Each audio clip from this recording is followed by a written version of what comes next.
Hello, welcome back again.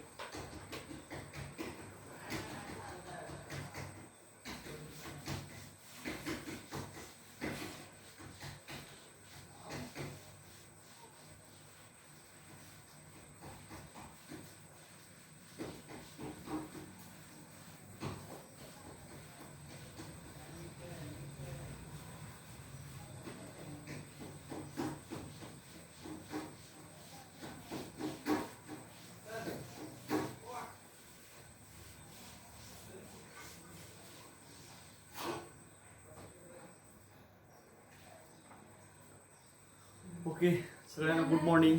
तर आपला जो नेक्स्ट पॉईंट आहे तो आहे न्यूटन्स लॉज ऑफ कुलिंग. तो आपल्याला पाहायचा आहे. Okay, welcome back again. Next point आपला आहे न्यूटन्स लॉज ऑफ कुलिंग. तो आपल्याला इथे पाहायचा आहे. तर जनरली या टॉपिकमध्ये आपण आता हीट ट्रान्सफर बघितलं. त्यानंतर आपण कंडक्शन ही प्रोसेस काय असते, कंडक्शन कसं होतं. आता कंडक्शनमध्ये पण कसं हीटचं कंडक्शन असेल किंवा इलेक्ट्रिसिटीचं कंडक्शन असेल, तर आपला हा टॉपिक हीटशी थर्मलशी रिलेटेड आहे. त्याला आपण हीट म्हणतो किंवा थर्मली म्हणतो. सो नेक्स्ट आपला याच्यामधला पॉईंट होता थर्मली कंडक्टिव्हिटी. त्यानंतर coefficient of thermal conductivity that is K is equal to QX upon A into T1 minus T2 into small t. आणि coefficient of thermal conductivity of a material defined as rate of flow of heat per unit area per unit temperature gradient when the heat flow is at right angles to the faces of thin parallel sided slab of that material. Next आपण point बघितलेला होता thermal resistance. आणि त्याच्यानंतर आपण application of thermal conductivity जे 3 आहेत ते पाहिलेले होते. त्यानंतर आपण बघितलं होतं कॉन्व्हेक्शन म्हणजे काय, आणि त्यानंतर application of convection, the process by which heat is transmitted through a substance from one point to another due to actual bodily movement of that heated particles of the substance is called convection. त्यानंतर application of कॉन्व्हेक्शनमध्ये काय काय बघितलं होतं. त्याच्यामध्ये first point ऍप्लिकेशनचा होता heating and cooling of rooms. Heating and cooling of rooms. त्यानंतर ॲप्लिकेशनमध्ये सेकंड पॉईंट आपण पाहिलेला होता cooling of transformers. Cooling of transformers. त्यानंतर नेक्स्ट आपण काय बघितलेलं होतं free and forced convection. Next point काय बघितलं होता फ्री अँड फोर्स्ड कॉन्व्हेक्शन पाहिलेलं होतं. त्यानंतर आपण बघितलं होतं रेडिएशन. रेडिएशन म्हणजे काय म्हटलं होतं, the transfer of heat energy from one place to another via emission of EM energy without heating the intervening medium is called radiation. इथपर्यंत आपण पाहिलं होतं. सो आता नेक्स्ट जो आपला पॉईंट आहे तो आहे न्यूटन्स लॉज ऑफ कुलिंग.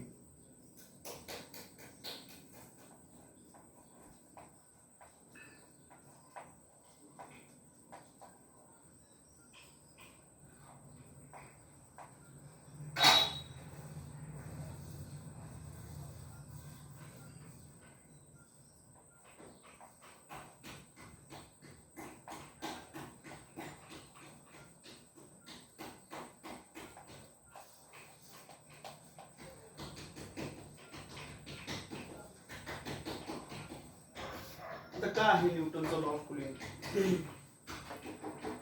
तर त्याच्यामध्ये हा क्वेश्चन तुम्हाला ॲज अ CETला पण असतो. न्यूटन्स लॉ ऑफ कुलिंग याच्यावरती MCQ विचारले जातात.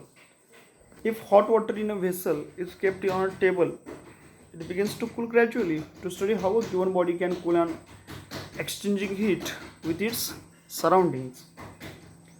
So some here experiment. So first of all we draw the figure.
Newton's law of cooling.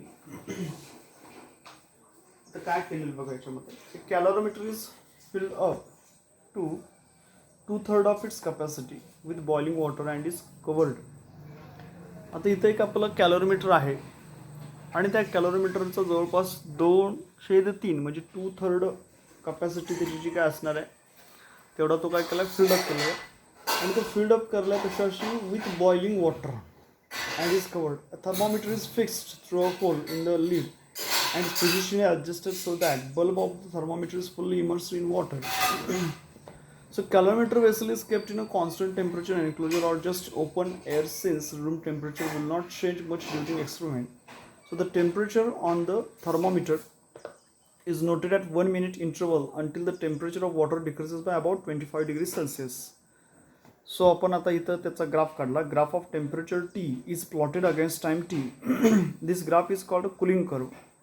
आणि हा जो ग्राफ आहे, how the cooling of hot water depends on the difference of its temperature from that of surrounding. तर तो आपल्याला लक्षात येतो. So here the rate of cooling is higher and it decreases as the temperature of water false. So a tangent is drawn to the curve at suitable points on the curve, and the slope of each tangent, that is dt upon small dt, gives the rate of fall of temperature at that temperature. So taking 0 0 as the origin, if a graph of dt upon is plotted against corresponding temperature difference, the curve is a straight line.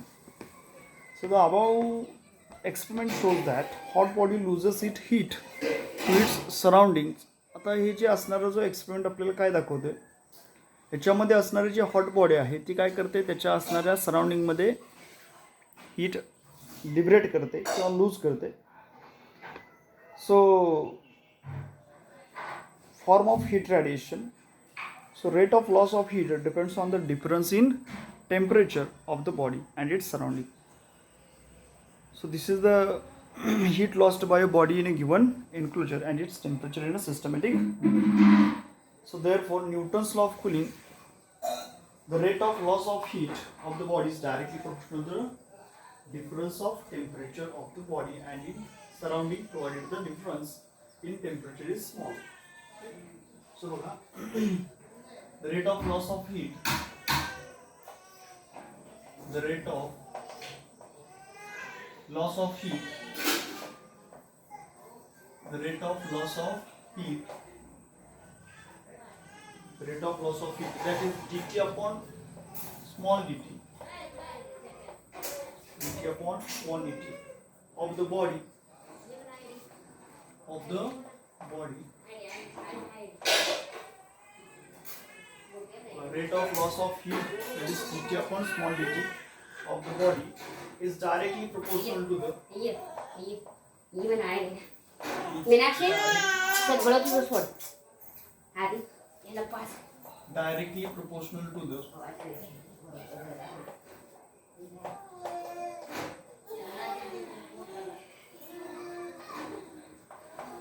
is directly proportional to the difference of temperature,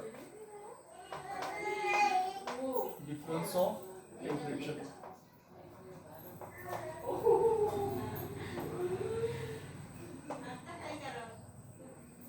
That is T minus T naught.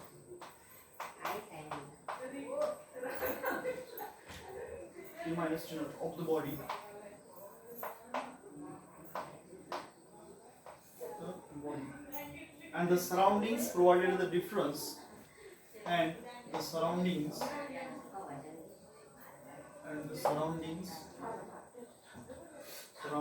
provided the difference, surroundings provided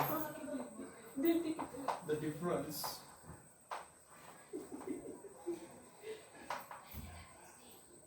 difference in temperature is small, in temperatures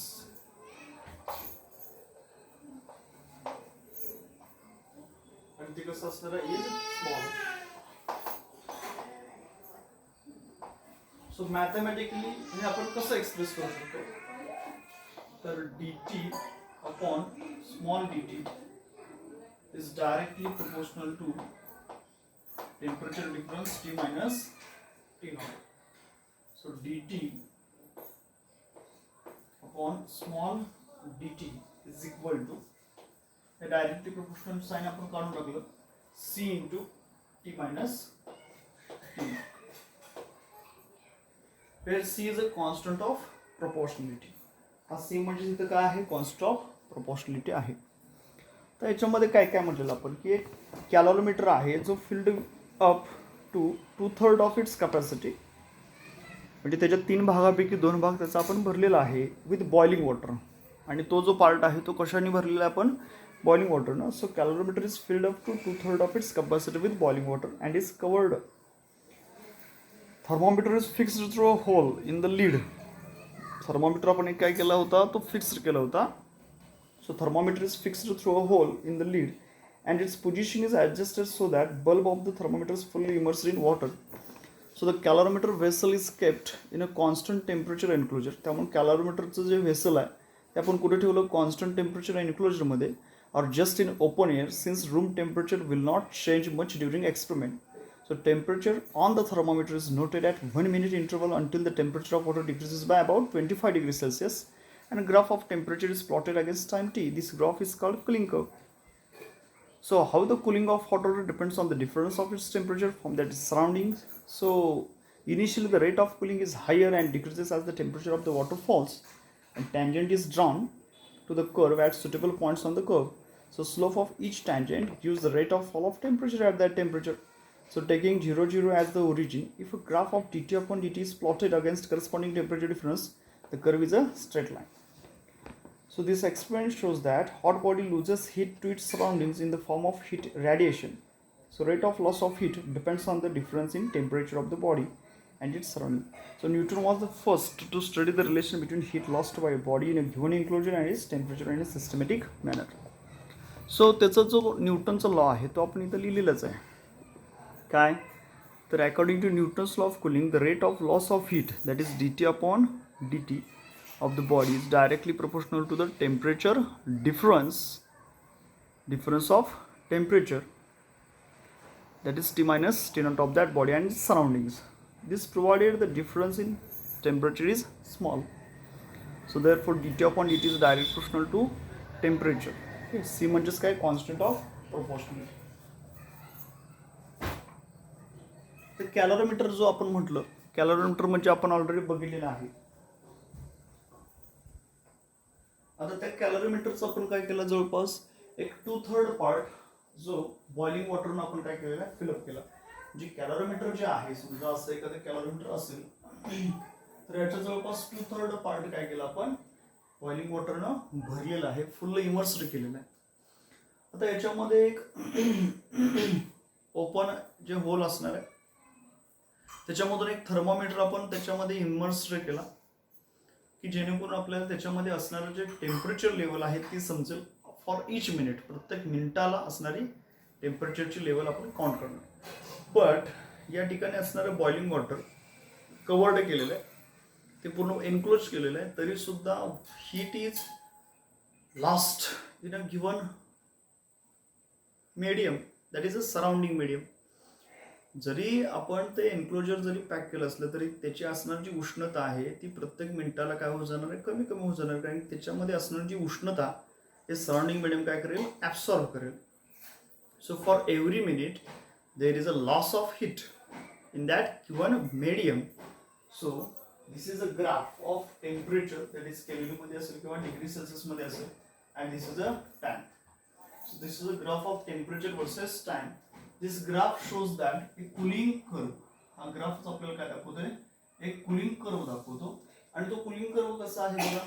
initially the temperature is higher and after time it goes on decreasing. म्हणजे जसं time वाढेल तसं तो काय झालेला आहे decreasing झालेला आहे. So this is a slope a tangent drawn to the given slope which is give the rate of loss of heat.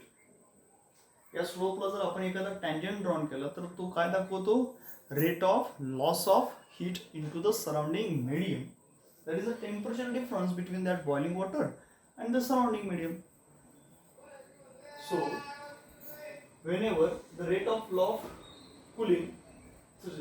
cooling is temperature difference, so it gives a straight line, means the rate of loss of heat which is directly proportional to its temperature difference. म्हणजे याचा अर्थ जसं त्याच्यामध्ये time कमी होत जाणार आहे तसं टाइम वाढत जाणार आहे तसं त्याच्यामध्ये असणारे जे काही हीट लॉस होण्याची जी टेंडन्सी आहे ती इन्क्रीज होत जाणार आहे.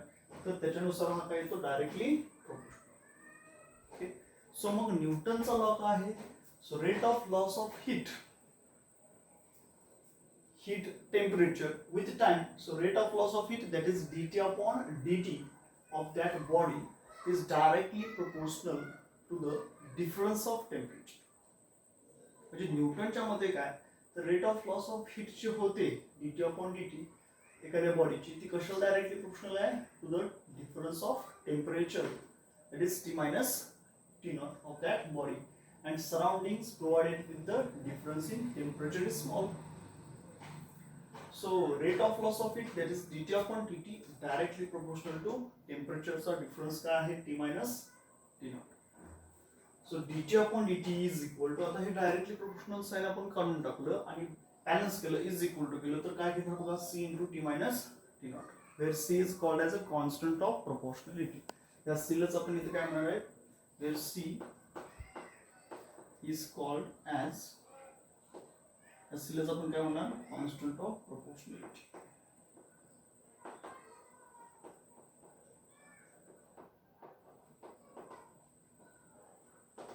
सिलाच आपण काय म्हणतो कॉन्स्टंट ऑफ प्रोपोर्शनॅलिटी. ओके. तर हा झाला आपला न्यूटन्स लॉज ऑफ कूलिंग. तर नेक्स्ट याच्यामध्ये आपल्याला एक एक्झाम्पल आहे, एक्झाम्पल 7.22. तर ते एक्झाम्पल आपल्याला पाहायचं आहे.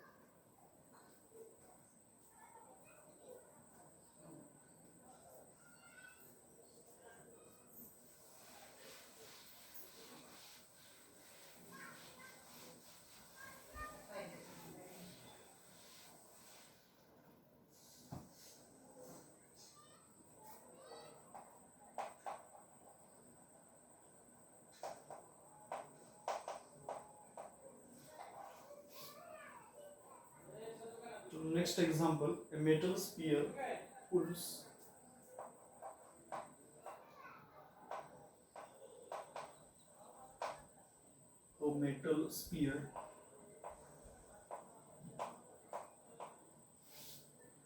एक मेटलचा स्फियर आहे, pulls at the rate of pulls COOLS pulls at the rate of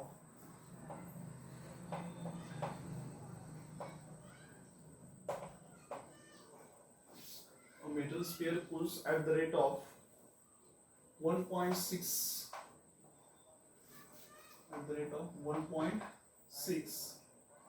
degrees Celsius per minute when its temperature is when its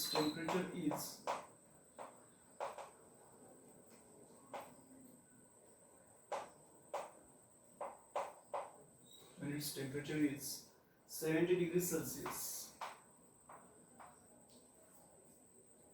At what rate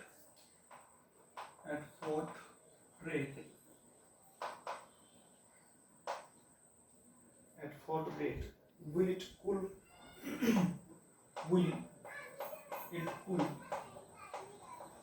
at what rate will it cool when its temperature is 40 degrees Celsius. when its temperature is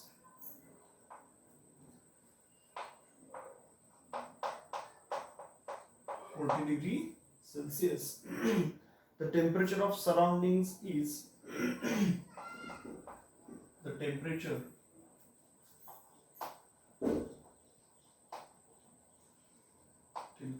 of surroundings is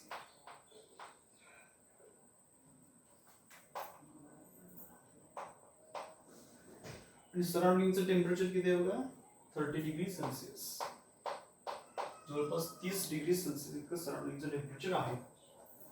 so काय example आहे, काय विचारलंय बघा. Example 7.22. A metal sphere आहे म्हणजे एक मेटलचा sphere आहे. Cools at the rate of 1.6 degree Celsius per minute. जवळपास तो एका मिनिटामध्ये 1.6 डिग्री सेल्सिअसनं तो काय होतो, कूल्स होतो. Wien its temperature is 70 degree Celsius. जेव्हा त्याचं टेम्परेचर किती होतं, 70 अंश होतं. ॲट व्हॉट रेट, आता त्याचा रेट किती असेल. At what rate will it cool, at what rate will it cool Wien its temperature is 40 degree Celsius. बघा, मेटल स्पियर होता, तो कूल्स केला at the rate of 1.6 degree Celsius per minute Wien its temperature is 70 degree Celsius. 70 degree Celsius temperature असताना प्रत्येक minute जसं वाढेल तसं तो आपण 1.6 डिग्री सेल्सिअसनं कमी कमी त्याचं टेम्परेचर होतं.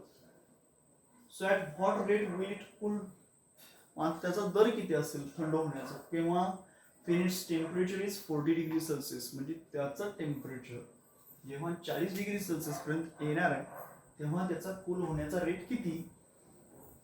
So temperature of surrounding is, temperature of surrounding किती असेल, 30 डिग्री सेल्सिअस असेल. ओके, ठीक आहे. काय काय दिले ते given.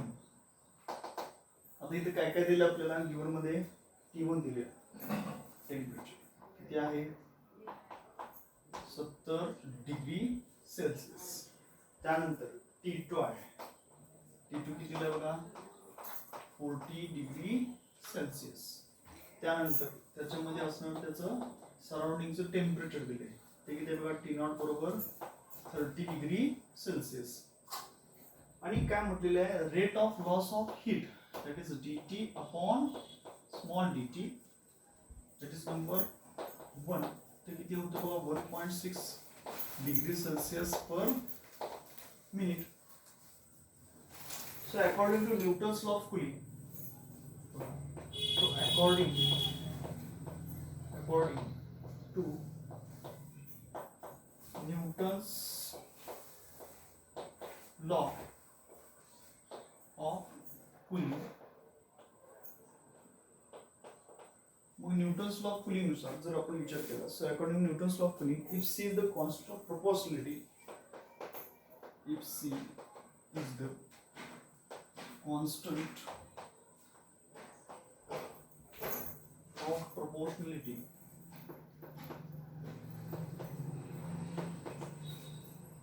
C is the constant of proportionality, therefore dt upon dt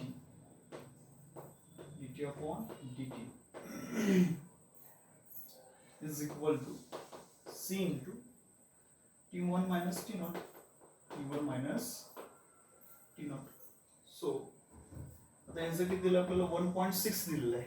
okay, so 1.6 is equal to C into 70 minus 30. So therefore C is equal to, काय येणार बघा, C is equal to 1.6 upon याच्यामधला डिफरन्स 40 येणार आहे. 40 ते जर solve केलं तर किती येतं बघा, 0.04 पर मिनिट. ऑल्सो तसंच आपल्याला सेकंड टेम्परेचर असताना पण बघायचं आहे. So also dt upon dt2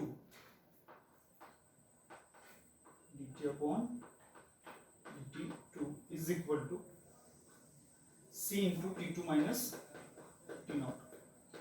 C into T2 minus T0. So is equal to 0.04 into 40 minus 30, त्यावेळेचं सराउंडिंग मिडियम किती असणार आहे? 30 असणार आहे. सो इज इक्वल टू किती बघा 0.4 degree Celsius per minute. So thus the rate of loss of cooling drops by a factor of 4 when the difference in temperature of the metal sphere and its surroundings drops by a factor of 4. So thus the rate of cooling drops by a factor of 4 when difference in temperature of metal sphere and its surrounding drops by a factor 4. Okay.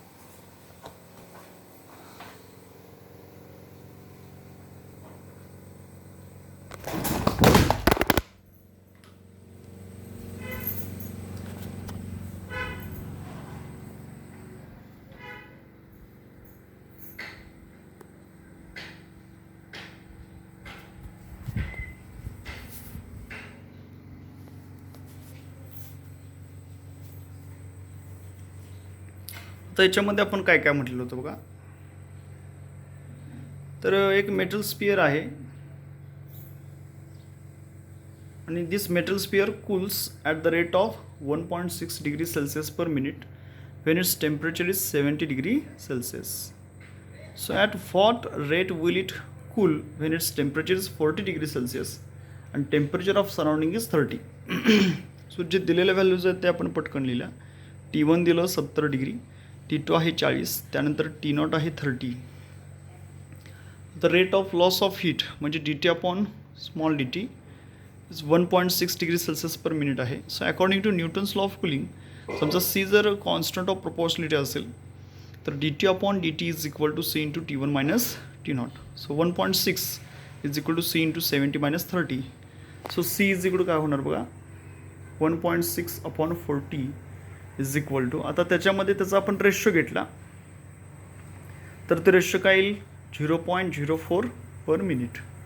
Also dt upon dt, आता लक्षात घ्या त्याच्यामध्ये परत second temperature दिलं आणि ते किती आहे dt upon dt is equal to C into T2 minus T0. So again 0.04 into T2 त्यावेळेचं असणार आहे 40 आणि T1 किती आहे 30. So 40 minus 30 10. ओके, सो 10 जर मी मल्टिप्लाय केलं तर त्यावेळी किती येणार आहे बघा 0.4 डिग्री सेल्सिअस पर मिनिट. तर या प्रकारचं हे एक्झाम्पल न्यूटन्स लॉ ऑफ कुलिंगवरचं आहे. असे एक्झाम्पल तुम्हाला 12th स्टँडर्डमध्ये पण असतील. आता थोडासा सिलेबस 12चा पण चेंज झालेला आहे. सो न्यूटन्स लॉ ऑफ कुलिंगवरचे एक्झाम्पल CETमध्ये वगैरे विचारलेले आहेत त्यानुसार, आणि हा ग्राफ हे प्रॅक्टिकलला पण तुम्हाला आहे. सो त्याच्या अनुषंगाने याची तयारी करा. फॉर्म्युला फक्त आपल्याला माहिती पाहिजे की rate of loss of heat is directly proportional to temperature difference, that is dt upon small dt is equal to C into T1 minus T0. त्यानुसार कॉन्स्टंट ऑफ प्रोपोर्शनलिटीची व्हॅल्यू तुम्ही काढलेली आहे. सो त्याचा रेट काय असेल की जेव्हा टेम्परेचर त्याचं 40 डिग्री सेल्सिअस असेल तर त्याच्यानंतर पण परत आपण त्याची व्हॅल्यू dt अपॉन dt2 हा रेट विचारलेला होता आणि तो 0.4 डिग्री सेल्सिअस पर मिनिट इतका आलेला आहे. Okay, so this is a Newton's law of cooling. हा पॉईंट आपला इथं या ठिकाणी संपलेला आहे. ओके, ठीक आहे. काय डाऊट्स असतील तर मला विचारा. हा टॉपिक जो आपला आहे थर्मल प्रॉपर्टीज ऑफ मॅटर तो इथं संपतो आहे. Okay, bye.